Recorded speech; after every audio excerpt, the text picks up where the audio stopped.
WA Podcast. Tá valendo então, mais um episódio WA Podcast. Hoje nós estamos aqui com o nosso amigo, companheiro ilustríssimo. Que prazer conhecer você, Anderson, o Lourinho dos Carros. Tudo bem com você? Tudo ótimo, prazer estar aqui. Obrigado pelo convite. Olha, que legal a gente conversar bastante aí sobre um assunto até que é minha área também. Eu sempre abro o nosso começo aqui falando um pouco sobre o que é o WA Podcast, que é falar de superação, de motivação empresarial para as pessoas, trazer conteúdos. Então, o mais interessante sempre vai ser isso para nós todos. E eu queria começar com você falando assim, como que foi sua base inicial hoje? Como é que começou sua vida inicial? Você pode contar um pouco da sua história até chegar nessa parte de carros? Posso sim, com certeza. Eu criança, desde pequeno, curioso, desmontava os carrinhos, desmontava tudo. Eu fui crescendo, curioso e tal. Meu tio tinha uma oficina na garagem, naquela época de Fusca, né? Brasília, Kombi, aquela coisa toda. Eu ficava doido para ir lá para ver meu tio trabalhar com os carros, que eu achava o máximo, que desmontar, capô aberto, né? E fui tomando gosto. 14 anos eu já entrei no curso de mecânica e pedi oportunidade para ele. Falei, ô tio, se eu fizer um curso de mecânica, você deixa eu trabalhar? E aí acabou que deu tudo certo, entrei para oficina, trabalhei. Mas oficina naquela época não era um negócio rentável, eu precisava estudar. Aí acabei largando e fui mexer com outros empregos, financeiro, coisas de escritório. E segui um rumo diferente da mecânica, porém nunca larguei a mecânica. Final de semana mexia para um vizinho, para um colega, era mais por hobby. Até que um dia eu falei, cara, eu preciso trabalhar na concessionária. Por quê? Eu tinha uma visão que eu tinha que ter uma oficina lá no futuro, mas eu tinha que ter uma base para ter uma oficina. Empreendimento, né? Você chegou a fazer formação educacional? Sim, você formou em uma especificação? Sim. Eu formei na Newton, gestão comercial com ênfase em negócios automotivos. Era um curso novo na época que tinha tudo a ver com o que eu precisava. Então, mas você não formou trabalhando, você formou nessa época já com esse pensamento? Isso, justamente. Eu não estava com oficina ainda. A mecânica era hobby, né? Por enquanto. Eu tinha os outros empregos e tal. E aí, logo em seguida que eu entrei no curso, já consegui ser chamado para a Renault, concessionário. Fiquei lá um tempo, mas eu era doido para trabalhar na Volks, tenho uma simpatia muito grande pelos carros alemão. Fui para a Volks, mas só que eu já tinha deixado currículo na Honda, que era o sonho de trabalhar lá. Por quê? Porque a primeira vez que eu vi por fora, assim, os caras trabalhando de branco, aquela organização, aquele estilo de trabalho, aquilo ali encheu meus olhos. Falei, cara, eu tenho que trabalhar nesse lugar. E aí eu fui estudar sobre filosofia Honda. Achei fantástico. Tem tudo a ver com o que eu aplico hoje. Então, foi uma base muito boa, né? Eu saí da Volks, fui para a Honda, aí entrei lá como mecânico, né? Aquele mecânico 1, que é o mais simples, fui subindo. Piloto de teste, consultor técnico e, por último, chefe de oficina. Então, era o sonho da minha vida ser chefe de oficina. Foi um pouco frustrante, porque não estava preparado para lidar com 11 mecânicos, são 11 vidas diferentes. Então, você começou embaixo? Isso com quantos anos? Isso foi em 2000 eu fiquei lá 3 anos. Como é que eu vou fazer a matemática aqui, velho? Tô com 40 hoje. 2002. Eu tinha 28 anos. É isso? Então... 2012. 10 anos atrás? Exato. Não, era 31. Então, com 31 28... você estava na Honda. Sim.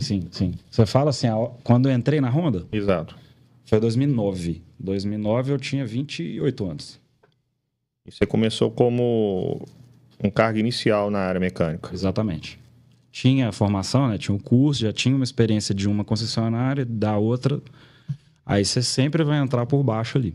Exato. Aí entrei lá na Honda, o profissional ele tem que saber de tudo. Então, eu entrei, fiz a área de acessórios, fiz alinhamento, ar-condicionado, elétrica, Você tem que saber tudo para você subir, né? E aí foi um negócio muito rápido, assim, foi tudo muito... Eu era o único da concessionária que fazia faculdade, então o pessoal já me enxergava diferente. Eu tive essa oportunidade de ser piloto de teste, que eu sempre tive um ouvido muito bom para barulho e tal. Deu muito certo, só que eu queria um negócio a mais, né? Que era ser chefe de oficina.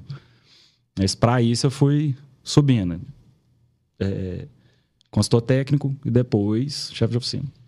Aí você virou chefe de oficina. Então, eu queria te perguntar para você,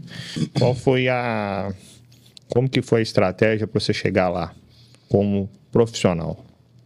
A estratégia foi, o primeiro ponto é que, infelizmente, naquela época, os mecânicos tinham a cabeça muito fechada no sentido de estudo. E eu falei, cara, se eu estudar, se eu tiver um diferencial no meio deles, eu acho que eu vou me dar bem. E foi justamente a faculdade. A faculdade me ajudou demais. Porque quando tinha aquelas reuniões, eu sempre dava aquelas opiniões assim, sabe? Eu acho que pode ser assim, o que você acha, né? Que a gente pode melhorar. Comecei a melhorar alguns processos dentro da concessionária, que nem era a minha obrigação e nem ninguém estava me pedindo para fazer aquilo, mas só que eu queria aplicar. Aí o pessoal falou assim, esse cara tem alguma coisa diferente, você tem que ter cargo de líder. E é aí que eu cheguei lá. Eu acho que foi um dos pontos, foi isso. E, assim, amar o que eu faço. Eu amo mecânica. Eu respiro mecânica, por mais de ter tido outros empregos, eu nunca larguei a mecânica. Nunca. Porque, assim, a mecânica foi seu foco inicial, sua base, então é muito interessante, porque geralmente a gente vê um crescimento hoje profissional muito grande de pessoas que têm uma base inicial e vivem até hoje ela, profissional, falando assim. Então, assim, esse contato que você teve com a mecânica desde o início da vida te proporcionou você chegar nesse ponto. E, assim, muito interessante você falar esse quesito hoje de conhecimento. As pessoas estão abandonando o conhecimento da vida. Então, assim, é até bom você poder colocar um incentivo. As pessoas estão abandonando faculdades hoje. Você não está vendo pessoas já indo em procura disso. Sim. Eu tive até um último podcast com o último convidado. Ele falou muito sobre isso. Então, assim, é interessante que acabou casando essas informações agora. Eu queria só abordar isso com você. E eu acho muito interessante você falar isso.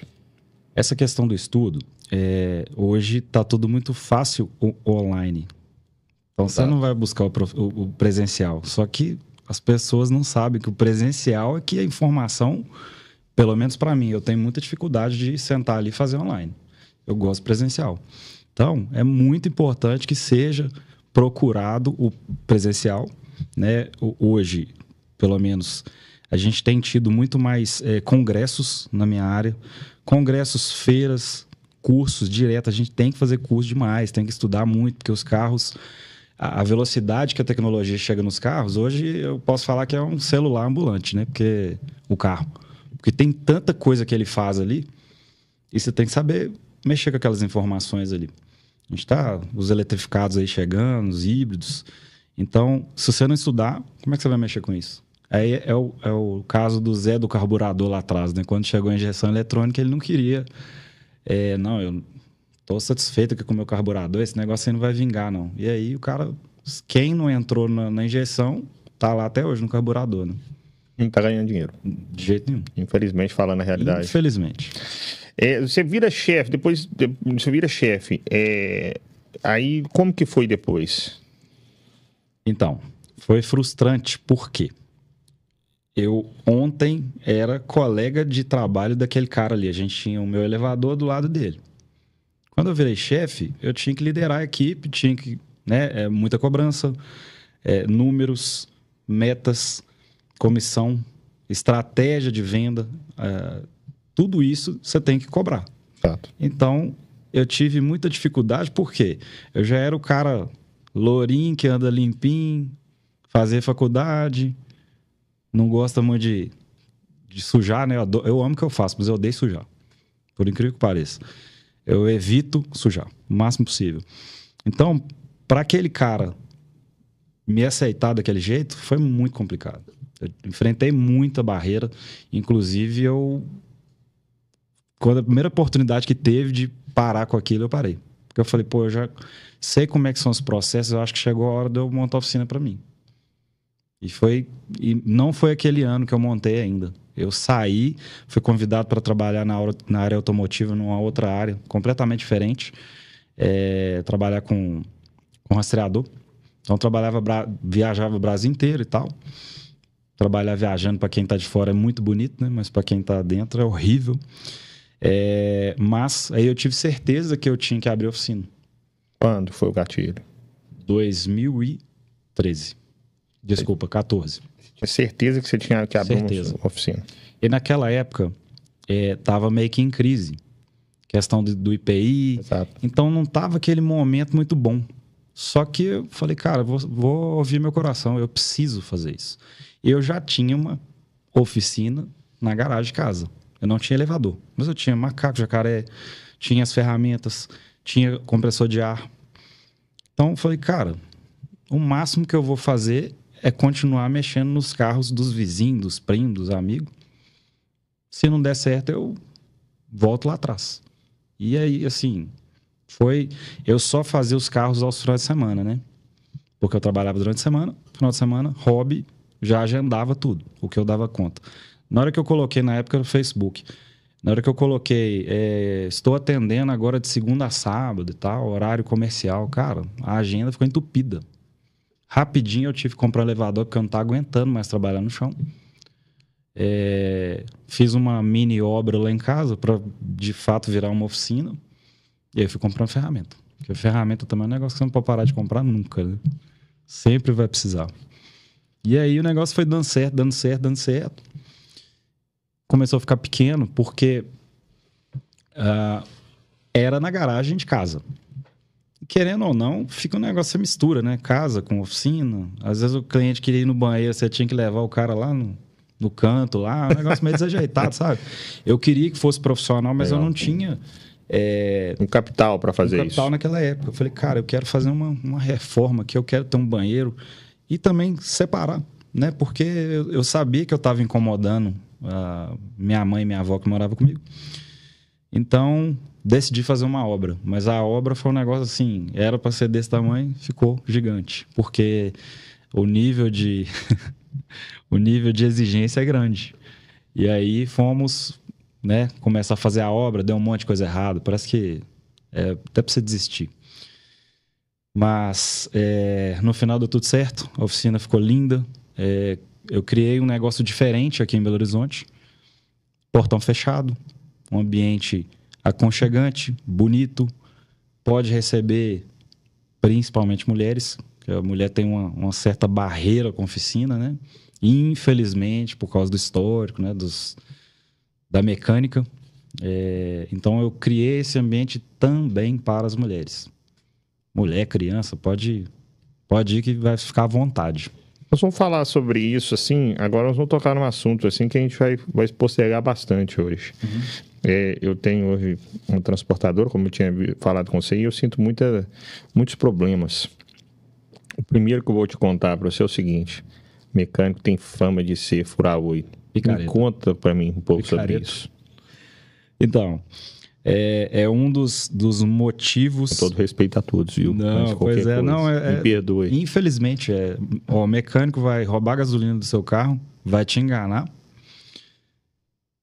ou vai empurrar serviço, ou ele vai pegar seu carro e vai ficar lá o tempo que ele achar que deve, vai te deixar a pé. E isso era... Um estilo de trabalho, infelizmente alguns até hoje são assim, tem melhorado muito nesses congressos que eu vou, eu fico encantado com o tanto de profissional gabaritado que tem, oficinas maravilhosas, atendimentos espetaculares, então eu me espelho muito nesses caras. Quando eu fui fazer essa reforma, eu falei, cara, eu tenho que fazer um negócio diferente, e quando eu falei que eu ia ser mecânico lá atrás, eu queria ser diferente. Justamente para quebrar esse paradigma aí. Falei, não, eu quero ser o cara que vai ter uma oficina limpa, eu vou andar limpo, eu vou prestar um atendimento de qualidade, com transparência, com honestidade. Com honestidade, o povo acha que tem que ter honestidade. Honestidade você tem que ser do berço, né? E, infelizmente, eu já ouvi várias, não, que bom que você é honesto. Cara, é até triste quando você escuta isso. Porque a honestidade é Concordo com você. todas as áreas, né?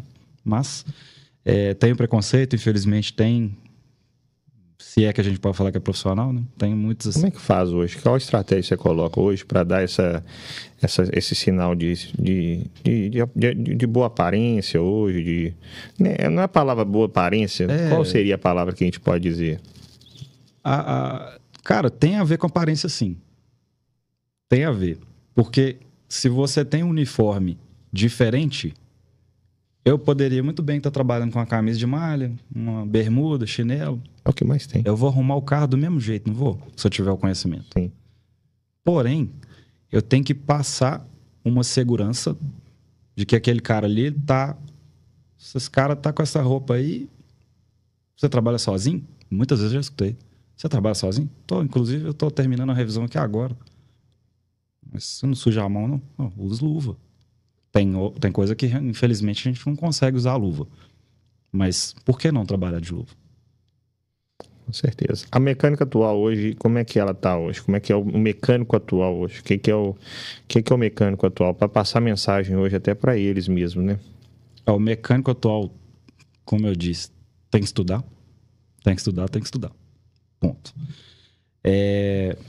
Hoje, se você não tiver uma noção eletrônica, vamos falar assim, você não consegue mexer com nada. Porque os carros estão muito eletrônicos. Então, antigamente, um sinal que era... Mandava um sinal para a central, agora o carro tem várias centrais, né? Então, se o cara não souber mexer com essa parte eletrônica aí, tá meio complicado. Tem que atacar mais nessa área aí. Principalmente pensando nos carros que estão vindo aí. Os híbridos, os elétricos. Conta um pouco pra gente isso. Eu tenho uma certa barreira com os elétricos, porque não é a primeira vez que eles estão tentando. E a gente estava conversando com o Gabriel ali agora. O descarte da bateria dos carros elétricos polui mais do que o próprio gás carbônico que o carro joga para fora aí. Olha, não sabia. Então tem que pensar nisso aí. Mas, por exemplo, meio ambiente. Nos Estados Unidos hoje funciona o Tesla, a vida, tá muito forte lá isso. Sim, pois é. Eu até estive lá agora. Talvez seja uma cultura diferente. O Brasil, eu acho que tem que melhorar muita coisa. Porque você fala que eles sabem descartar a bateria, no caso? Talvez sim. Ok. Tem um estilo diferente. A eletrificação aqui, por exemplo, para você ter um carro elétrico hoje, imagino que para eu ter lá em casa, eu vou ter que ter uma estação fotovoltaica. Porque de onde você vai tirar energia? Uma boa pergunta, vamos lá. Vai ficar caro. Mas e na garagem do Joãozinho lá, diz que eles estão fazendo até instalação na garagem da pessoa lá para poder fazer isso. Sim, pois é, mas ainda tem muita coisa para mudar. Será que vai ser viável para todo mundo? No prédio, por exemplo. Se você mora no prédio que só o cara tem o carro elétrico lá, se a luz é dividida para todo mundo, não tá errado? Você vai pagar a conta do cara? Entendi. Entendeu? Eu acho que você tem que ter a sua estação, que aí você gera a sua própria energia e carrega seu carro. Eu penso assim. Posso estar enganado, pode ser que vai mudar muita coisa da agora para frente. E também é o seguinte, essa questão da autonomia dos carros ainda está muito curta. Melhorou muito. Vai melhorar mais ainda. Mas essa questão de você poder pegar o carro e viajar, 500 km você pode ir? Não tem jeito. Aonde você vai carregar? No meio do caminho. Entendeu? Muita coisa tem que melhorar. Talvez lá fora, como é um país, né, bem mais desenvolvido, talvez pensaram em mais pontos, de um ponto até outro tem vários carregamentos. Aqui eu acho muito complicado. Não estou sendo pessimista. Sim. Eu quero que aconteça, mas teve a época do apagão aí. Se as comportas baixarem as águas, como é que vai gerar energia? As pessoas vão ficar sem andar no carro? Como é que vai Exato. ser? Por isso que eu sou mais a favor dos híbridos. Como que eles são? Híbrido tem o mesmo motor combustão, certo, e o motor elétrico atrás. Então, o motor a combustão entra quando o motor elétrico não está conseguindo empurrar o carro. Vamos falar assim, bem de uma forma simples. Certo.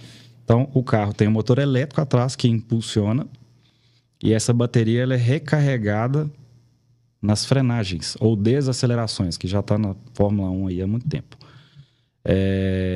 Então é um negócio legal. Já fiz curso dos híbridos, eu fiquei encantado. Mas existe um porém. Um carro a combustão normal custa X. O mesmo carro híbrido custa Y. Exato. Você tem que fazer as contas que se vai valer a pena você pagar aquele Y só porque ele é híbrido ou não. Tem carro que a gente já fizemos umas matemáticas aí, eu achei que não vale a pena. Eu não pagaria. Está para a mesma... quando você faz essa mesma comparação, está para o carro a diesel e o carro a gasolina? Podemos dizer que sim. O diesel, antigamente, era uma vantagem enorme, né? Isso. Vamos dar um exemplo da Toro, por exemplo. Consumo de uma Toro diesel e uma gasolina. Não vamos falar do motor 1.8, sim, tá? sim. Do novo aí, pelo menos. Porque aquele 1.8, ninguém aguenta aquilo. Tá valendo a pena o diesel hoje? Pois é. Então, tem que pensar nisso. No meu estilo de vida hoje, eu não teria um híbrido porque eu não pagaria mais por isso. Manutenção de bateria vai ser caro. Não é qualquer um que pode pôr a mão no carro. Tem uma série de fatores que diferenciam para que, na minha opinião, eu acho que tem carro que não vale a pena. Vou tirar uma dúvida com você que vai ter um corte ela. Olha só a pergunta que eu vou te fazer. É o seguinte, essa pergunta é uma pergunta minha, pessoal, e eu acho até do povo. No Brasil, a empresa que tem fábrica, é melhor você comprar o carro ou isso aí é balela? Vou te dar um exemplo para você. A Ford, ela sai do Brasil agora. Isso aí prejudica você comprar um carro hoje? Cara, prejudica porque a reposição de peças ele ainda temos, mas como é que vai ser da agora para frente? Pode ser que essa peça vai ser só por importação mesmo, porque algumas fábricas das peças que fornecia para aquela Ford, elas ainda estão aqui. Mas e daqui a pouco? Tirou a dúvida? Tirei. É porque é interessante nos comentários sobre esse assunto, porque todo mundo fala assim, não, carro importado não vou comprar, não. Tinha essa fama. Tinha. Ou ela pode-se dizer que ela acabou.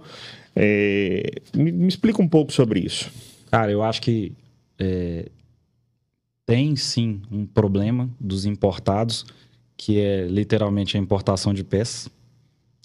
Depois da pandemia, muita coisa piorou.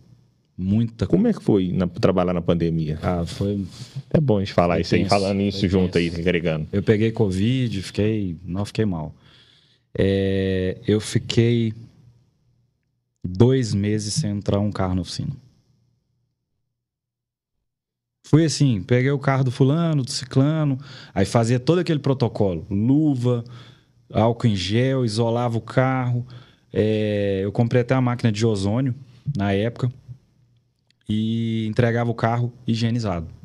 Só que foi muito complicado, porque muita gente faleceu, muita gente perdeu emprego, ou mudou de emprego, ou mudou de vida, trocou de carro. Foi muito complexo, muito difícil. Se eu não tivesse economia, é um recado para os mecânicos aí também, né? Acho que toda área. Sim. Façam suas reservas, porque na pandemia, por exemplo, muita gente viu aí. Quem vive só o hoje sofreu. Se eu não tivesse minhas reservas, eu não sei como é que seria, não. Porque 2 meses sem entrar carro na oficina... Quantos funcionários você tinha na época? Não, na verdade, eu trabalhei sozinho a vida toda. É mesmo? Chegou um funcionário para mim há 2 meses, que é o Gabriel. Como que é trabalhar sozinho? Boa pergunta agora. É uma incógnita, né? Você ser centralizador. Tudo se resume a isso. Eu achei que era super-homem, né? Achei que dava conta de fazer tudo. Só que esse tudo não é só consertar o carro. Que é o que a gente faz? O que o mecânico faz? Mexe com o problema do cliente, recebe o problema, resolve o problema, entrega. Resumindo tudo. Só que quando você fala que você tem que prestar um atendimento diferenciado, você tem que dar atenção para o seu cliente, você tem que filmar o serviço que você está fazendo, a Certo. peça que você está substituindo. Você tem que mexer na rede social, você tem que fazer os financeiros. Uma pessoa só não dá conta, não. Se você quiser crescer, não vai ter jeito. Sim. Enquanto eu era pequeno, beleza. Mas na hora que eu decidi crescer, que foi nessa época da expansão aí da reforma, Certo. o negócio ficou muito complicado, porque sozinho não tem como, não. Não dá. Só se for trabalhar à noite, fazendo a parte administrativa, né? E a parte de rede social. Então, tive muita barreira por ser centralizador. Até que me preparei, procurei e achei o cara certo. O Gabriel tem me ajudado muito, me aliviado nesse sentido. Porque eu consigo respirar, prestar um atendimento bacana pro meu cliente. Porque muitas das vezes o cara deixava o carro, tipo assim, eu vou mexer no carro e vou conversar. Tipo, entendeu? Agora eu consigo fazer do jeito que eu quero fazer. Porque sozinho é muito complicado. Mas hoje você tem equipe? Só eu, Gabriel. Só vocês Quem dois? faz o meu financeiro, quem estava fazendo meu financeiro, né, depois dessa expansão foi minha esposa. E agora ela pegou também a parte de sistema, de entrar com peças, o veículo, cadastro, né? Legal. Sim. E aí o trabalho de, por exemplo, pintura, funilaria, isto. Não, essa parte eu não trabalho. Eu trabalho exclusivamente com mecânica. Não, legal. Somente mecânica. Entendi. Então você especializou numa área. Só. Qual que é a área que você especializou hoje? Qual que é as marcas e tudo? Sim, conselho para quem está entrando na mecânica agora, já puxando o gancho. Claro. Eu aconselho que busque monomarca. Foi o que eu busquei. Explica o que é monomarca. Monomarca é quando você trabalha só com uma marca. Né? Eu me especializei em Honda. Certo? Exato. Hoje eu estou atendendo os asiáticos, que é Hyundai, Kia, Mitsubishi, Toyota, certo? Certo. Então, por que buscar a monomarca? Fica mais fácil de ferramentas. Certos tipos de ferramenta para trabalhar com os carros japoneses são quase as mesmas ferramentas. Um scanner é um negócio complicado que um só nunca vai atender a oficina, né? Mas de repente, se tiver um scanner X, ele pode sim atender aquela gama de carro. E reposição de peça, você já vai ter um estoque focado naqueles carros. Imagina só, se você tem uma oficina multimarcas, você tem que ter chave de tudo quanto é tipo que você imaginar, porque você tem que pegar tudo. E cada carro tem... Tô generalizando, né? Mas cada carro tem um parafuso diferente. Então você tem que ter uma infinidade de ferramentas diferentes. Quando você é monomarca, você comprou certas ferramentas, beleza. Não que você não tenha que comprar mais, mas você já está limitado ali a atender certos tipos de carro. Então eu acho que é legal. Ah, eu quero mexer com multimarcas. Só prepara para investimento em ferramenta que é infinito. Então, quando é multimarcas, então a gente pode falar... Aí você tem que... Já vai para outro campo. Vai para os carros italianos, aí você roda assim. Aí você pega tudo. Francês. Aí você vai para toda a área junto. Assim, e outra coisa. O carro, um veículo japonês... Eu convivi muito com um japonês aí um tempo atrás. Então eu tive um pouco de conhecimento. Os carros são desse jeito mesmo, para tudo certo, organizado. Você acha que eles têm muitas falhas também? Todo carro tem problema. Não tem jeito. Todo carro vai ter aquele calcanhar de Aquiles, vai ter o defeito crônico, um barulho, uma peça que fadiga mais que as outras. Mas... entrando na filosofia Honda aí, por exemplo, falando dos japoneses. Exato. Como é que eu vou dar um exemplo aqui? A Honda te contrata, você é uma empresa prestadora de serviço, você fornece peças na geral. Sim. E aí a Honda vai te contratar para te homologar, pra você fornecer a peça para ela. Exato. Cara, não é simplesmente você vai ter que fornecer. Tem todo um padrão a ser seguido. Ela te exige que você fabrique do jeito que ela quer, dentro do padrão dela. Às vezes você está acostumado ali com aquela fabricação daquele jeito, mas se para durar mais, você vai ter que pôr um material a mais, por exemplo. Então, ela te exige, e aí faz um controle de qualidade em cima daquilo. Se ela, inclusive, ela põe pessoas lá dentro da sua fábrica para vistoriar isso. Se lá tiver diferença até de uniforme, os caras ficam em cima. Então, tem uma rigorosidade, sim. Uma periodicidade, né? Em cima dessa busca de peças de qualidade. Agora, se o carro é melhor que os outros, foi isso que você perguntou, né? Se o japonês é melhor. Sim. O japonês, eu não vou falar que ele é melhor. Tanto é que o povo fica assim, como é que você ganha dinheiro com carro japonês? Ganha dinheiro, sim. Porque o dono se acostumou a fazer revisão de 10 em 10. Porque o carro dele não... O japonês não te deixa na mão. Tipo, não é aquele carro que quebra todo dia, dá amolação. Arrefecimento de Honda é muito mais durável do que alguns outros aí. Porque o estilo deles... É até complicado eu falar, porque eu fico puxando saco, né? Mas é porque eu gosto, claro. de verdade. Não só os japoneses, os coreanos também, os caras são muito bons. Mas tem um critério diferente de entregar os carros. Dá problema? Dá também. Tem alguns modelos aí que, infelizmente, não conseguiram acertar a mão. Aí dá mais problema de suspensão, às vezes dá um problema de tensor de correia. Mas o carro não é problemático. O carro é confiável, ele não vai parar com você. Resumindo, o japonês o povo fala que é tanque de guerra, não dá problema. Não, dá problema sim. Mas o dono é diferente. O dono do japonês, eu vejo que ele é diferente. Ele é rigoroso. Né? Para quem roda normal, né? Que é a cada 10 mil ou um ano, o cara tá lá. Todo ano, ele sabe que vai ter o prazer de fazer a revisão e ir embora. Pode acontecer um corretivo? Pode. Uma pastilha, um suporte que quebra. Aí já é regional também. Belo Horizonte, borracha, buraco, né? Enfim. O carro daqui é diferente de Brasília, por exemplo, de Curitiba. Isso é uma boa pergunta, mas eu queria, antes de fazer essa pergunta para você, eu queria girar um pouco aqui a mesa, porque é o seguinte, nós estamos falando de mecânico, agora nós vamos falar de cliente. Uhum. Qual dica que você dá hoje para o cliente hoje? Para ele ter um menor gasto hoje nos veículos. É isso que eu queria rodar aqui com você agora. Ótimo. Não pesquisa no Google. Brincadeira. Essa eu gostei e não esperava essa não. Não pesquisa no Google, não. É o seguinte. Já aconteceu algum caso que o cara pesquisou no Google? Se quiser, pode falar para nós. Vou te contar várias vezes. Te conto várias. Desculpa, essa foi boa. Essa foi boa. É o seguinte, é o Google e Mercado Livre, né? Agora é Shopee, né? Antes não tinha Shopee. E os caras compram tudo, né? Compra. Vamos lá.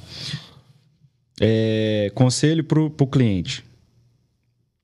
Conheça seu carro. Acho que o primeiro ponto é esse. Conhecer seu carro.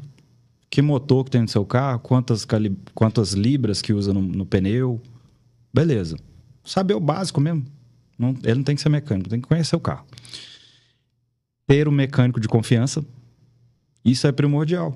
Para você ter um carro hoje, ou você vai levar na concessionária, que divide muitas opiniões, né? A concessionária tem os pontos fortes e os fracos. Como eu estive do lado de lá, eu posso falar. Não é isso tudo que o povo imagina. E aí, confiar no seu cliente e fazer o preventivo. Aí que está o X da questão. Revisões preventivas, programadas, periódicas. Como que você faz essas revisões hoje? Como é que é a estratégia que o cliente... Qual a pessoa tem que ter hoje? Vamos falar de japonês. Japonês, coreano, a maioria deles, revisões a cada 10 mil. Então, você se programa. Hoje a gente tem... No celular aqui você tem lembrete. Se todo mês de novembro você tem que fazer uma revisão, programa lá. Ou o seu mecânico vai ter um sistema que vai disparar um alarme para você. Você também tem hoje isso, né? Esse trabalho. Sim, na verdade já estou com o programa, não implantei ainda. Sim. Nós estamos implantando essa questão que eu vejo que tem muita dificuldade. Faz muita falta. Então, se você se programar, vai ficar sempre mais barato. Porque se você rodar além do que você pode, para chegar, deixar quebrar para ir para oficina, vai ficar mais caro. Isso é uma coisa que todo mundo acontece, né? Cara, é igual eu tô falando, o cliente de japonês, quando eu falo japonês, né, gente, é os asiáticos aí, no geral. Ele é diferente nesse sentido. Eu vejo que ele é mais antenado nessa questão que eu tô falando. Ele fica mais de cima. Ó, meu carro deu 1 ano aqui, eu tenho que ir lá. Ou se é uso severo, né, que é quem roda muito, ou quem roda pouco também a gente chama de uso severo. Então é 6 meses, diminui. Então, ele se programando, ele sempre vai gastar menos grana do que o cara que, ó, quebrou aqui. Nossa, meu carro parou comigo. Ó, tá patinando aqui o câmbio, já fritou. Aí vai levar pra oficina, vai ficar caro. Conta pra nós o caso aí que você queria contar. Não, cara, na verdade... Eu tô doido pra Na ir. verdade, não tem um caso específico, não. São vários. Do cliente chegar... tem aquela sonoplastia toda pelos áudios, né, do WhatsApp que a gente recebe. Meu carro tá com barulho assim, assado, tique-tique-tac, tal. Aí ele fala que dá para fazer muito meme aqui com áudio. Então, ele pega aquele barulho que ele ouviu, ele já vai lá no Google, barulho, tal, do carro tal. Cara, o Google vai... Se você pesquisar lá dor de cabeça no Google, você morre na mesma hora, né? Exatamente. Vai ter tanta doença, entendeu? Então, se você conhece o carro, como eu disse atrás aí, se você já tem uma ideia de como é seu carro, você vai pesquisar lá para te ajudar. Você não vai pegar aquilo e levar como verdade, certo? Certo. Não, tem gente que leva aquilo como verdade. Aí tá lá assim, vamos supor que o barulho tá falando que é o suporte do motor. Vamos falar que é o tensor da correia, que é o mais fácil. Tensor da correia. Ele já vai lá no Mercado Livre, quanto é o tensor da correia, Ele não quer saber que marca que tá lá, se aquilo é confiável, se não é. Ele já vai pegar a informação do Google, o valor do Mercado Livre, e aí ele já chega para mim, faz o áudio. Meu carro tá com barulho e tal. Eu até pesquisei aqui, cara. Quando fala, eu já até pesquisei, eu já até sei qual é o resto. Eu já até pesquisei aqui, diz que é o tensor da correia, custa, sei lá, R$300, não é isso? Aí eu tenho que respirar fundo, porque como é que eu vou saber uma coisa, um barulho que tá no seu carro se eu não tô nem ouvindo? E tem muitos que gravam áudio. Tem situações que a gente consegue ter uma noção pela experiência. Mas tem áudio que não consegue nada. Porque como o cara tá ali no barulho, ele acha que se ele pegar o celular, ele vai gravar e vai te mostrar e vai dar certo. Uhum. Então, isso é muitas vezes ao mês que a gente recebe. O cara já pega a informação do Google, às vezes é Shopee. Não, cara, eu posso esperar um pouco. Até já olhei no AliExpress, eu posso esperar chegar a peça. Várias vezes. E aí não é a peça. Aí eu faço todo o procedimento que é padrão. Olha, eu vou agendar com você, você vai passar na oficina, a gente vai fazer um teste de rodagem, vou entender qual é o barulho que está te incomodando, e você vai deixar o carro para diagnóstico, para entender qual o causador daquele problema. Se é realmente a peça que você está falando, beleza. Mas é aí que tem uma questão. Eu não trabalho com peça fornecida pelo cliente. Aí o cara já gela. Mas quanto que é essa peça? Vamos supor que lá é 300. Comigo é 380. Vamos dar um exemplo simples. Mas por que com você é mais caro? Comigo é mais caro porque é o seguinte. Eu vou colocar uma peça de qualidade, uma peça que eu confio. Eu só uso peças que eu confio. Isso é fato. Tanto é que eu trabalho com muita coisa genuína. E para que eu te dê garantia do meu serviço, eu tenho que colocar uma peça que eu confio. Porque o serviço em si não é só a substituição. Está atrelada à qualidade da peça também. Beleza. Deu problema? Tem a garantia, você vai ter todo o respaldo. Traz aqui. Meu fornecedor já sabe como é que eu trabalho. Então, já vou... faço o vídeo e tal, tô tendo problema com tal peça, troca para mim. O cliente vai ter custo com isso? Não. Troca, libera o cliente, vai embora feliz. Agora, outra situação. Cliente mandando peça para mim. Geralmente vem peça errada. Geralmente vem a peça falsificada, que também é um negócio complicado. Peça errada, falsificada, ou A demora. A demora te mata, porque você tá com o elevador com o carro pendurado, carro parado em elevador, é o quê? Não tá produzindo. E você tá perdendo dinheiro. E o cliente tá correndo atrás lá e, enfim, demora para chegar, quando vem errado, já dá dor de cabeça. Mas se não fosse isso, tava bom. Colocou a peça, foi embora, deu problema. Opa, deu problema lá, chama na hora. A culpa é do mecânico, né? Exatamente. Ô fulano, depois que você mexeu no meu carro, começou a ter problema de novo. Ô, beleza, vamos, passa aqui que a gente vai olhar. Retorno é prioridade, né? Sempre. A gente tem que parar o que tá fazendo para receber esse cliente. Aí, beleza. Deu problema naquela peça. E aí? Qual que seria o correto? Cobrar outra mão de obra, não é? Sim. Você não forneceu a peça para mim. A peça deu problema. Se eu tivesse tido problema na instalação da peça, no serviço, eu ia assumir, né, a culpa ali. Se é que pode falar que é culpa, né? Resolver para você, correr atrás de outra peça, enfim. Agora, se você fornecer, você vai pagar a mão de obra de novo. Então, em vez de você pagar a mão de obra de novo e perder seu tempo, deixa o mecânico colocar a peça que ele confia no seu carro, com a garantia que ele está acostumado. Entendeu? É muito mais prático. Vou fazer uma observação aqui interessante. O papo tá muito bom, mas eu tô rindo bastante porque eu vivo isso também, já fiz isso várias vezes. Homens fazem geral, mas o que hoje você Mulheres percebe? também. Mulheres? Também. Sério? Ah. Quer contar um caso de uma mulher também, no caso? Não, cara, na verdade... Mulher é uma coisa muito específica, não tem noção. Mas Tanto quanto um homem. São casos muito parecidos. Esse de Mercado Livre, Shopee, parará, pororô. A mulher, hoje a mulher já está muito mais bem inteirada. Ela está muito mais informada do carro. Tem mulher que conhece do carro, como eu estava te falando. Sabe como funciona. O negócio tá bacana, tá melhorando muito. Inclusive, eu gosto desse tipo de mulher. Que ela entende e gosta e valoriza uma mão de obra. Mas, geralmente, por trás daquela mulher, tem algum namorado, tem um marido, tem um irmão, alguém que fica buzinando no ouvido e faz ela fazer essas besteiras, entendeu? Ah, eu pesquisei aqui, eu quero levar minha peça. Mas, enfim, vamos lá para a sua. Até boa pergunta das mulheres, que me encaixou mais uma pergunta interessantíssima. Tem um negócio que eu acho muito engraçado, assim, porque tá ficando engraçado, porque pra mim tá batendo demais. Isso é muito com mulher que acontece. A mulher chega e fala assim: eu tenho um mecânico, manda o cara lá. Você faz esse trabalho? Manda o cara. Aí manda a moça, a pessoa, vou voltar a dizer, a pessoa quer comprar um carro. Sim. Aí ela viu lá na internet, olhou, gostei desse carro. Aí ela liga pro cara e fala: não, eu tenho um mecânico maravilhoso. Aí a responsabilidade é sua de olhar o carro lá da pessoa, do mecânico maravilhoso. Lá. Vamos supor que é você. Aí você chega lá e vai dar uma olhada no carro. E aí? E se esse carro dá pau depois de 2 semanas? Como é que fica? Você faz esse trabalho? Até bom. Faço, então. Eu chamo de avaliação de compra.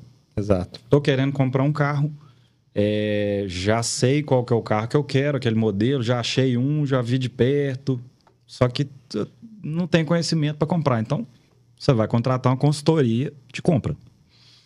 Consultoria, como é que é? Esse carro vai ter que se deslocar até a oficina. Exato. Vou fazer o teste de rodagem, vou levantar o carro e fazer um raio-x de suspensão, freio, estrutura, lataria, para de fato você bater o martelo naquela compra. E é um negócio muito complicado, porque a máquina, ela pode dar problema daqui 2 minutos. O motor pode estar hoje com um barulho lindo, com óleo, tudo bonitinho. Pode dar problema daqui a uma semana. Então tem coisas que não tem como responsabilizar o mecânico, no caso sou eu. A gente não tem como prever quanto que vai dar problema, mas também você não pode ser responsabilizado por uma máquina que deu problema. Tem coisa que não tem jeito. A luz está acesa ali. Isso aqui é, mano. Não falei que o carro tem muitos componentes eletrônicos? Entendeu? Então, esse tipo de trabalho eu faço, dá muito certo. Eu acho que é muito mais barato pagar isso. Você pagar uma consultoria é muito mais barato que você entrar numa fria. Que tem carro, já peguei várias vezes. Ontem a gente estava com lá, comprei o carro. Paguei 5 mil abaixo de FIP. Exato. Vai gastar 10 fácil. E aí? Fez um bom negócio? Não. Acontece demais. Depois que compra, eu quero fazer a revisão. É uma revisão de compra. Comprei o carro, quer fazer uma revisão de compra? Beleza. Outra história, né? Na hora da revisão de compra, sem ter levado em alguém para olhar, geralmente vai ter surpresa. Carro abaixo de FIP. FIP é um negócio complicado também, né? Que a gente fala... FIP é uma média de um mercado, né? Tem gente que se segura na FIP ali, joga para cima, joga muito para baixo. Mas carros que estão abaixo, não existe almoço grátis, né? Carro mais barato pode ter uma surpresinha. Então, peguei essa semana. Paguei 5 mil abaixo de FIP. Orçamento quase 10 mil. E aí, como é que faz? Nossa Senhora. Esse carro, depois de pronto, ele vai ficar 5 acima de FIP. Entende? Sim. Foi um péssimo negócio disposto para a pagar pessoa. 5 acima da FIP num carro, eu chamo de pedigree, né? Que é um carro impecável. Você estava disposto? Se você tivesse, você tinha comprado. Com certeza. Entendeu? Eu queria basear aqui, voltar a minha pergunta, né? Que era assim, introduzindo ela. Como empresário, falando agora, eu quero que você faça um olhar técnico de empresário agora. Nós estamos falando muito de desconfiança do cliente, que é uma coisa que é muito séria, com base no passado. Sim. Você canaliza como estratégia para gerar esse valor, para o seu trabalho ser um trabalho mais... Você tem e-mail, você tem estratégias que você... Assim, o Instagram é uma... Qual que você tenta colocar hoje no seu trabalho hoje? Cara, tem que ter. Acho que Por causa do nós voltamos lá atrás do picareta e nós estamos trazendo agora uma realidade que... Para tentar trazer essa seriedade, né? Quebrar esse paradigma, também tem essa página. Que é... Receber o carro, beleza. Você faz todo o protocolo de um atendimento, bem feito, né? Você cria aquele ambiente, beleza. No operacional, o celular vai ajudar demais. Porque você vai mostrar... eu já faço isso desde sempre. Filma, manda para o cliente como é que está antes, como é que ficou depois. Questão de peça nova, a velha, a nova. A gente adora ver isso aí. Ele vai acompanhando o serviço... Não vou falar que é em tempo real, mas é quase em tempo real. Você vai tirando a foto, mandando. Tem situação que a gente filma, tem situação que faz chamada de vídeo, que aí você tem que ter um tete a tete com o cliente para explicar de fato que tem situação que você fica mandando áudio, não dá. E nem por telefone também dá certo. Você faz a chamada de vídeo, você passa uma seriedade também. Eu tô com problema na peça tal aqui, dificuldade de encontrar, o seu carro eu vou precisar de um tempo a mais, ou às vezes tem a logística também para a gente receber essas peças, atrasa. Então, isso tudo eu faço para tentar fazer um negócio mais transparente, mas para ficar mais à vontade. Porque o cliente já está levando o carro na sua oficina e ele já sabe que vai gastar. Ele já leva o problema para você. Então, você tem que tentar fazer um negócio mais profissional, para ficar mais leve, né? Vamos falar assim. Mas aí, o Instagram, hoje o contato direto com a pessoa... O Google ajuda muito. Por quê? Se você pergunta pro seu amigo assim, cara, eu tô com um problema no meu carro aqui, você tem alguém que... Não, tem um cara, é Honda, né? Não, tem um colega meu, meu mecânico, ele é especializado em Honda. Vou te mandar o Instagram dele aí. Quando você abre o Instagram, é tipo um cardápio, né?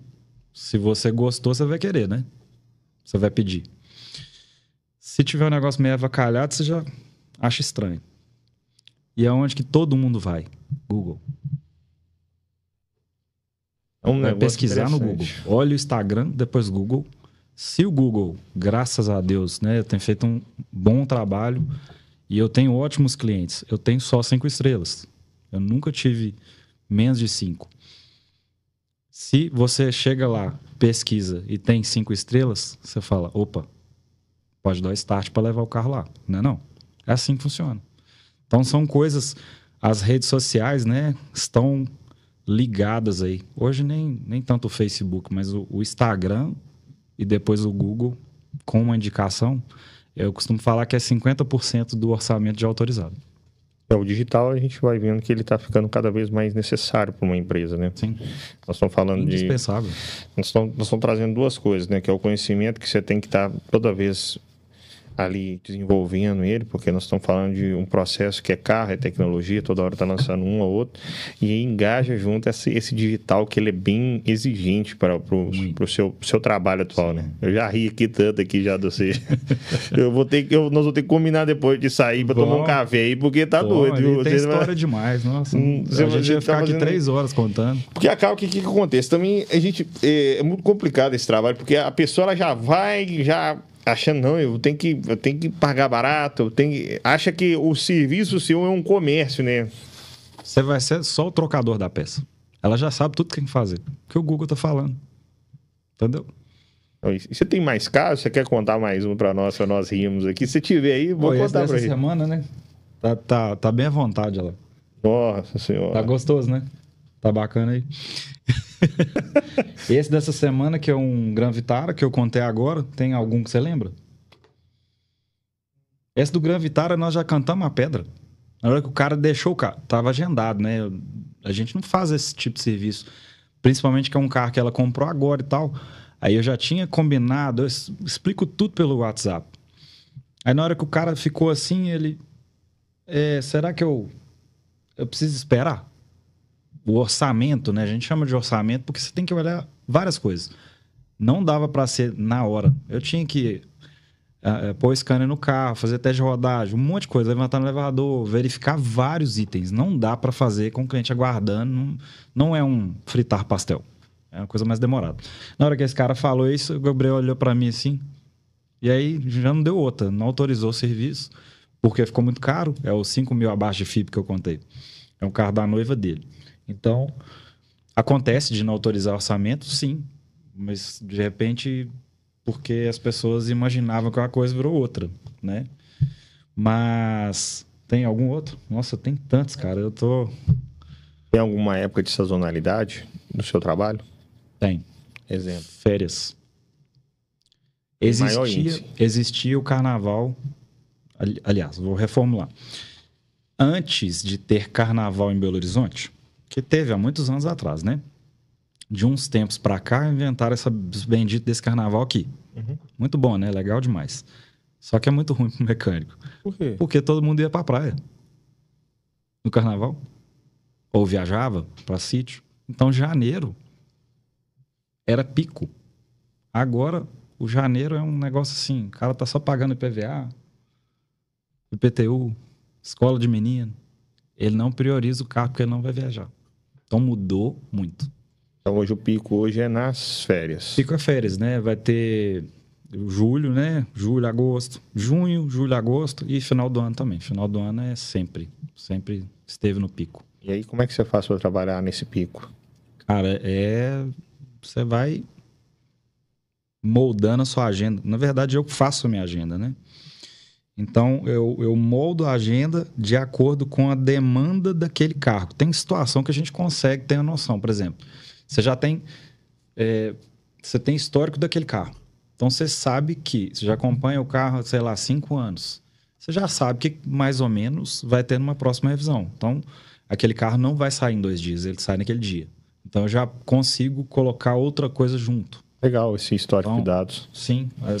Você pega o histórico... Agora, quando você pega um carro que você não conhece com alta quilometragem não é defeito de carro, tá? Só para constar. Mas é mais propício a dar problema quando o dono não é um cara cuidadoso. Existe carro pouco rodado mais problemático do que um carro mais rodado. Olha. Sim. O carro pouco rodado, aquele roda só final de semana, sabe? Aí eu tiro meu carro para fazer só um rolezinho. É mais propício a dar problema. Por quê? O carro parado estraga muito mais, cara. As peças internas do motor, mangueiras, elas precisam de X de temperatura, funcionamento, para se manterem íntegras. Então, quilometragem não é isso tudo que o povo imagina. Essa mensagem aqui vai pro domingueiro. Ô, domingueiro. Liga o carro e vai sair, meu filho. E ligar carro na garagem também não adianta não, tá? Esses carros com, também não? Aí, ó. de mais atuais aí, assim, não carrega. Carrega a bateria, mas o correto é você andar no carro. Sempre foi, né? Mas tem que andar. As borrachas de suspensão, o carro fica sempre naquela posição ali, ó, parado. Quando pega para andar mesmo, aí você vende o carro para outra pessoa, o carro dá problema para tudo quanto é lado. Olha só. Pega demais. Carro pouco rodado com muito problema. Buchas ressecadas e demais. Arrefecimento dá problema. Aí ele acha que você tá... Aí tem em contrapartida, tem aquele carro que tem alta quilometragem, mas é aquele carro que o cara é representante comercial, por exemplo, que viaja muito. Dando um exemplo aqui. Sempre na estrada. Estrada tem temperaturas boas, que o carro anda, entre aspas, frio, né? É um carro que está sempre descarbonizando internamente. Esse carro é melhor do que o carro que é menos rodado. Olha só. Sim. Não Então, tudo sabia. depende do uso e do dono. Viu? Mais uma. Não pra existe nós. carro ruim. Existe dono que não cuida. Olha, a gente não sabia disso, você acredita? O dono, ele tem que cuidar como se fosse O um dono filho é mesmo. primordial. Nossa, muito Eu legal. não vou citar marcas aqui que eu não quero me comprometer, mas tem marcas que são mal faladas porque os donos não são... não dão a devida atenção para as manutenções. E Por aí que a eu marca falo? fica mal falada e o Fica mal mecânico falado, também. Pois é. Por que eu falo do japonês? Porque a cultura dos donos de carro japoneses já buscam esse carro e já trabalham naquela periodicidade. Então, não é que o carro é melhor. É o jeito de tratar a máquina. Nossa, que legal. Hoje tá sendo bacana, viu? Hoje tem dia que a gente sai daqui, às vezes acha um pouco diferente assim a conversa, mas hoje tá sendo até engraçado, porque a gente tá vendo essas falhas aí, são rotinárias da Sim. vida, né? E carro, todo mundo, se não tem um carro, tem alguém que tem e escuta várias histórias, né? Ah, o carro tal é bomba. Não, cara, aquele carro é ótimo, mas caiu na mão de mãos erradas. Ué. Sim. Como é que é o seu nome? Gabriel, você quer vir cá prestar uma homenagem pro seu companheiro aqui? Vem cá, pode falar aqui, vem cá. Puxa a câmera do meio aqui, ó, pra gente falar. Isso aí. Tá meio Isso. tímido. Pode vir cá prestar uma homenagem pra ele. Ele tá, Pode ele vir tá cá lá, falar. Pode falar aqui no microfone. ele tá aqui, lá há pode pouco ser tempo e um- já pegou umas pérolas, igual eu tô te contando dessa semana aí. Nossa senhora, pode falar uma homenagem pra ele aí, pode falar pra ele aí como que é. Quer falar alguma coisa pra ele aí? Ele era da mecânica industrial e migrou agora para mecânica automotiva. Eu posso contar Fala aí, pode prestar uma homenagem pra ele no microfone. Não tem vergonha não, pode falar lá no microfone, pode vir na câmera aqui, ó. Eu vim da mecânica industrial, né? Eu tava trabalhando numa empresa maior que eu vi que não era o que eu queria. Uhum. E acabei encontrando a chance de trabalhar com o Anderson, com um grande companheiro, que tá conseguindo me ensinar tudo bem, sabe? Aquela pessoa que, se você precisar de tipo, qualquer ajuda, ele tá ali disponível. Ele vai saber te ensinar com vontade. Não tem... Para ele, todo toque é fundamental. Tudo, questão de tudo. Qualquer detalhe para ele nunca vai fazer diferença na aprendizagem. Porque tudo tem que entrar. Tudo. E questão dos carros, a gente vai pegando aí os bem cuidados, mas também tem as brincadeiras, pérolas, né? Tem as pérolas lá que a gente vai pegando aí de vez em quando, que a gente pega para dar um carinho e transforma em luxo de novo. A questão de ajudá-lo, né? Ele tá vindo de uma outra mecânica. Então, tá entrando nesse mundo agora. Então, eu tô fazendo com ele o que não fizeram comigo. Eu não tive uma pessoa que ficasse assim, faz isso, que ó, já faz desse jeito, que já vai diminuir o tempo do reparo, já vai te ajudar a fazer isso. Ó, não faça, então você vai machucar. Porque também mecânico tem que ficar coelho o tempo inteiro, né? Então, eu estou fazendo com ele o que eu gostaria que tivessem... Claro, eu tive pessoas que me ajudaram, mas não do jeito que eu estou fazendo com ele. Estou quase que pegando na mão dele e falando assim, vamos lá que eu vou... Eu quero que... Ele tem potencial. Ele vai ficar bom. Legal, né? A gente falar sobre isso. Agora você pode voltar lá que a gente vai agradecer você, viu? Aí, ó, você teve uma homenagem agora importante. Obrigado. Diretamente aí. Mas parabéns pelo seu trabalho. Mas voltando, até interessante a gente falar sobre o pessoal também, porque, assim, é importante esse trabalho também, e ele é um trabalho que deve ser bem complicado, porque como você está lidando com gente, é uma coisa de confiança, então o cara procura diretamente você. Sim. Entende? Tem a questão de segurança também, né? Mexer com carro é um bem de segurança. Então você não pode fazer de qualquer jeito. Por isso que tem que ter a parte técnica, a parte teórica, que às vezes eu cobro dele. Eu tô cobrando pouco ainda, vou cobrar mais. Tem que ter muita teoria, tem que saber o que você está fazendo, apertar o parafuso, não é simplesmente chamar o braço. Tem torque, tem torquímetro, tem ferramenta para isso. Certos tipos de peças você precisa de ferramenta. Não dá para... Eu não trabalho na marretada, nunca gostei. Já trabalhei em oficinas multimarcas, que eu ficava olhando aquilo, o cara dando uma retada naquilo para eu soltar uma ponteira, por exemplo. Eu ficava assim, gente do céu. Se tem ferramenta, por que esse cara tá dando uma retada? Porque é mais rápido. Às vezes você ir lá pegar a ferramenta, te toma um tempo. Aí o cara tá com a marreta na mão aqui, ele vai soltar? Vai, mas pensa no dono do carro. Se você fosse o dono.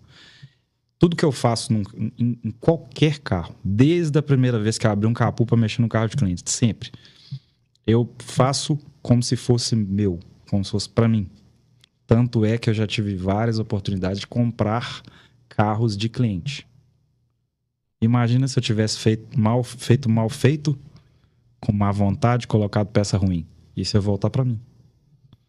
Então eu tenho muito apreço pelo que eu faço. Eu amo a mecânica. Eu quero arrumar seu carro para você voltar na oficina para tomar um café. Eu tô passando aqui só para dar um oi. Não quero que você traz lá e fale assim, cara, eu não fiquei satisfeito. Não ficou bom. Pode acontecer? Pode. Mas fazendo com amor, dificilmente vai dar problema. Difícil. Legal. Sim. E assim, a gente tá encerrando, mas eu queria te pedir uma coisa para você. Geralmente no final dos conteúdos, eu coloco algum vídeo da pessoa. Uhum. Se você puder depois mandar um vídeo seu apresentando o trabalho, vai ser muito legal no final do nosso, claro. Geralmente no final do nosso vídeo lá. Difícil escolher, tem um monte. Aí a gente vai pegar um seu e eu vou colocar, porque assim, tá muito legal o assunto. Sim. E eu queria que você mostrasse o seu trabalho também, claro. Que é o mais importante também, é apresentar você. Sim. A gente está chegando no final, eu queria que você falasse hoje dos trabalhos hoje seu atual, compras de máquina, como é que está hoje o trabalho Sim. seu? Bom, eu adquiri agora na semana passada uma máquina que eu almejava muito. Estudei muito o mercado para poder comprar.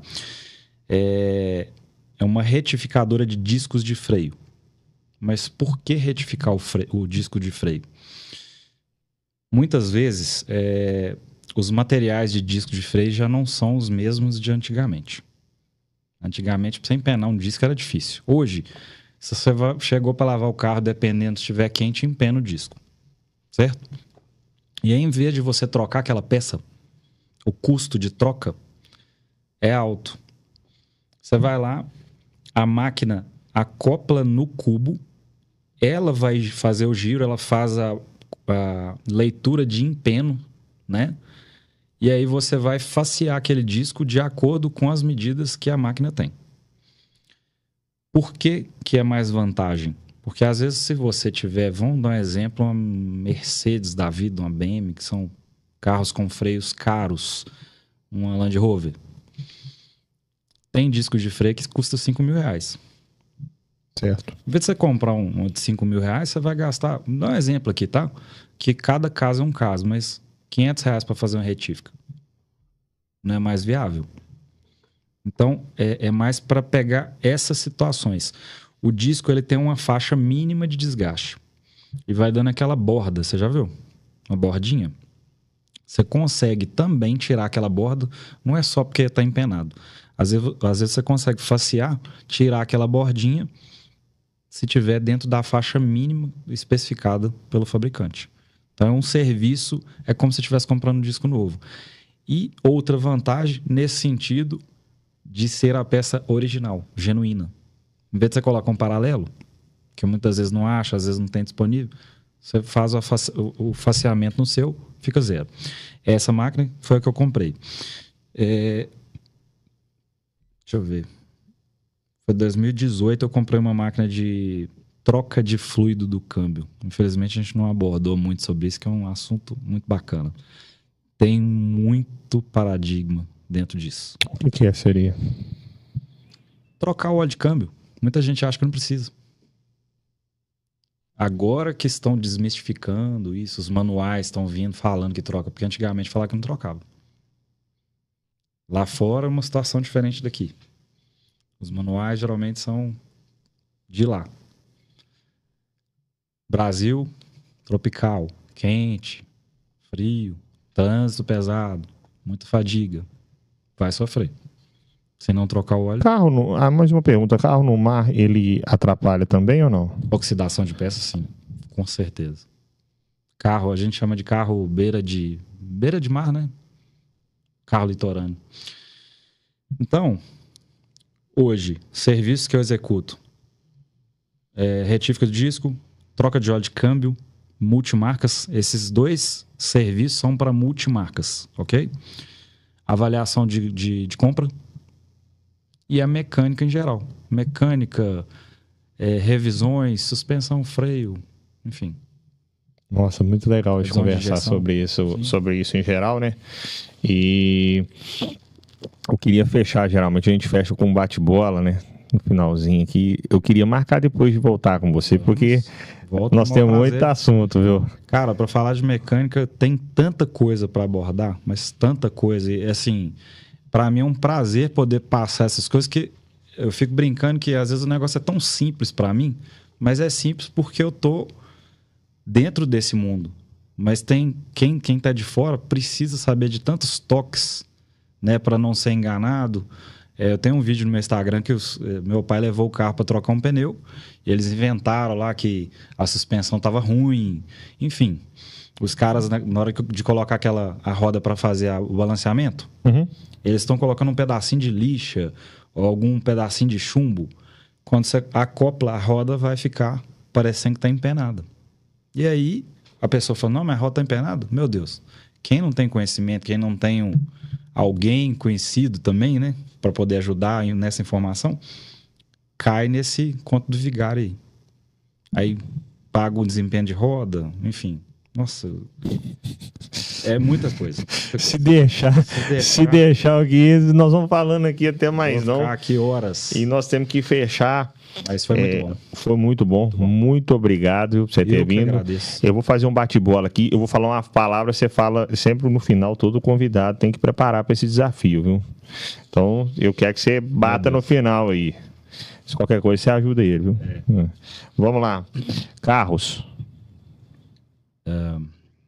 Japoneses. Mecânica. Conhecimento. Família. Base. Sucesso. Busca de informação. E uma palavra final para Lorim o Anderson. Superação. Muito obrigado por você ter vindo aqui. Deus te abençoe, você, meu amigo. E que você tenha muito sucesso em seus negócios. Valeu. Obrigado.